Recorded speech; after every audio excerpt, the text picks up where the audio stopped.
Assalomu alaykum aziz kuzatuvchilar. Mana bugun navbatdagi reklama dorozalarimizni Qo'shqo'rg'on qishlog'iga yo'naltdik. Kimga shunaqa tayyor dorozalar keladigan bo'lsa, razmerlarini aytib o'tamiz. Kim kerak bo'ladigan bo'lsa, o'sha kuni aloqaga chiqing, o'sha kuni o'rnatib beramiz. Mana high-tech bosondagi dorozamiz, mana eniga 3 metr, balandligi 2,5 metr. Hammasini kvadrati 650 ming so'mdan hisoblab olib chiqaverasiz. Mana high-tech dorozamiz, razmerlari keladigan bo'lsa, eniga 3 metr, balandligi 3 metr. Listlari 1.3, 6 profil, 1.8 listli profilda foydalanganmiz, yo'llarga 8 ga 6. Taglari shu edi.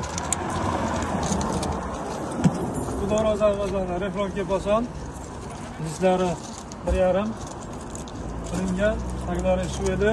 Eniga 3 metr, balandligi ham 3 metr. Buni kvadrati 900 ming so'mdan. Dubai boson dorozalarimiz mana bularning eniga 3, balandligi 3 metr. Kimga mana kaltiroqlar bilan qo'yganmiz hammasini. Kimga ma'qul keladigan bo'lsa, uyga razmer to'g'ri keladigan bo'lsa, shuni aloqaga chiqasiz, o'sha kuni stanovkasini qilib beramiz. Chetkali dorozamiz, eniga 3, balandligi ham 2.80. Dorozamizning listlari 1.3, qalamlari holatlari 6 profillardan foydalanganmiz. Kimga ma'qul keladigan bo'lsa, ekranga nomerlarni qoldiramiz. Shu aloqaga chiqasiz.